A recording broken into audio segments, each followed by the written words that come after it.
The All Progressives Congress has postponed its national convention to March 26, 2022.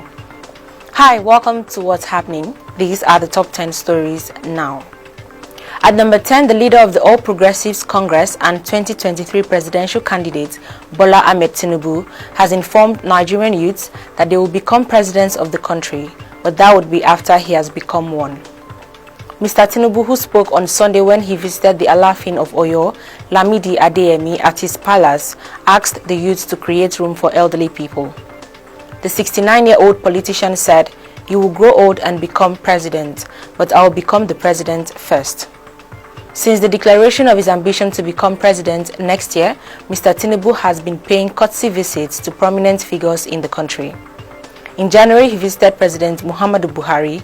He also visited Minna, Niger State, to see former military head of state Ibrahim Babangida, Niger State Governor Abubakar Sani Bello, as well as other state elders. At number 9, the National Agency for Food and Drug Administration and Control has intercepted large quantities of contaminated animal hides and skins, popularly known as pomo, imported into the country through Lagos State. The agency said it arrested 7 persons involved in the importation of the deadly product. The Director General of NAFDAC, Professor Mojisola Adeyeye, in a statement on Sunday, warned the general public, particularly consumers of pomo, against the activities of some unscrupulous businessmen and traders who are selling industrial animal hides as food articles. Adeyeye disclosed that the NAFDAC investigation and enforcement officials swiftly carried out intelligence gathering around certain locations where the alleged products were being warehoused and sold. She said a raid of 6 identified locations led to the seizure of 120 tons of the dangerous products and the arrest of 7 suspects who are currently under investigation. At number 8, the National Agency for the Prohibition of Trafficking in Persons, in collaboration with the Network Against Child Trafficking, Abuse and Labor, have secured the release of 15 Nigerian girls trafficked to Mali. The girls were released with the support of Action Against Trafficking in Persons and Smuggling of Migrants in Nigeria. NAPTIP Director General Fatima Waziri Aziz, who spoke during the arrival of the victims on Sunday at the Nnamdi Azikiwe Airport, Abuja, stated that the return of the girls was achieved through collaborative effort. At number 7, Enugu State Government has declared Wednesday, February 23rd, Work-Free Day due to the local government elections scheduled to hold in the state. This was announced in a statement issued by the Special Advisor to the Governor on Information, Steve Oruro. The statement revealed the work-free day would begin by 8 a.m. and end 4 p.m. to allow the people exercise their constitutional suffrage. At number 6, a federal high court in Abuja has dismissed a suit seeking to challenge the eligibility of former Vice President Atiku Abubakar to contest for president in the 2023 general elections. Delivering judgment on the suit on Monday, Justice Inyang Ekwo dismissed it on the grounds that the plaintiff that instituted the case lacked the legal right to do so. Justice Ekwo described the plaintiff as a busybody and meddlesome interloper. Recall that a group called Incorporated Trustees of Egalitarian Mission for Africa had sued Atiku, the People's Democratic Party, the Independent National Electoral Commission, and the Attorney General of the Federation as first to fourth respondents, respectively. The group challenged Atiku's eligibility to contest for presidency on the grounds that he was not a Nigerian citizen by birth. At number 5, the suspended Deputy Commissioner of Police, Abba Kyari, who is currently in the custody of the National Drug Law Enforcement Agency over his alleged involvement in drug trafficking, took the federal government to court on Monday.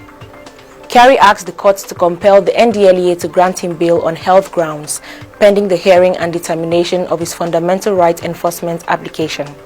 In an ex parte motion filed through his lawyer, Mrs. P.O. Ikenna, the embattled former head of the Police Intelligence Response Team told the court that he was being held on the basis of a false allegation that was leveled against him. When the case was called up on Monday, Justice Inyang Ekwo noted that the suit contained some averments that would require the federal government's response. Justice Ekwo, however, adjourned the case till February 24th for hearing.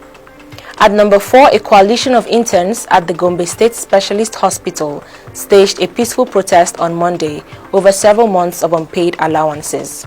The group, made up of intern pharmacists, nurses, radiographers, physiotherapists, medical laboratory scientists, amongst others, called on the governor of Gombe State, Mohammed Inuwa Yahya, to have mercy and kindly hurry up necessary payments of their accrued allowances, running into 13 months. The aggrieved interns complained that the failure of the state government to duly pay their allowances had left many stranded and weary, as they could no longer cater for their basic needs. At number 3, the Nigerian National Petroleum Company Limited has again reassured Nigerians that the distribution of premium motor spirit would soon normalize, as the company was expecting over 2.3 billion litres of petrol in the country by the end of February. The NNPC Group Executive Director Downstream, Adetunji Adeyemi, who gave the assurance at a briefing in Abuja, added that over 1 billion litres of the product were currently being distributed nationwide. Mr. Adeyemi stated that the product being dispensed at various filling stations in the country was safe, as the expected 2.3 billion litres would restore the sufficiency level above the national target of 30 days. He further explained that in order to accelerate PMS distribution across the country, the company had commenced 24 hours operations at its depots and retail outlets. At number 2, improvised explosives believed to be planted by terrorists went off at Galadima Kogo community in Shiroro local government area of Niger State on Monday. The explosion occurred few hours after bandits invaded 3 communities in the state, few meters away from Galadima Kogo.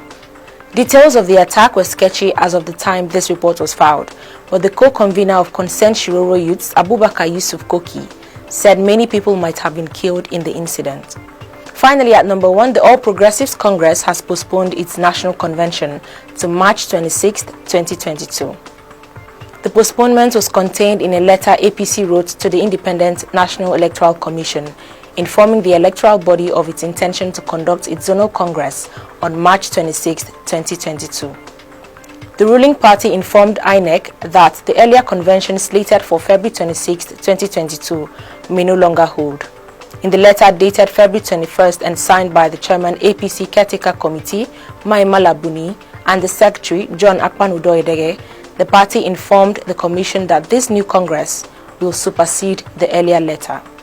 Always remember to wear your mask, wash your hands, and stay safe. That's all for today. See you next time on What's Happening.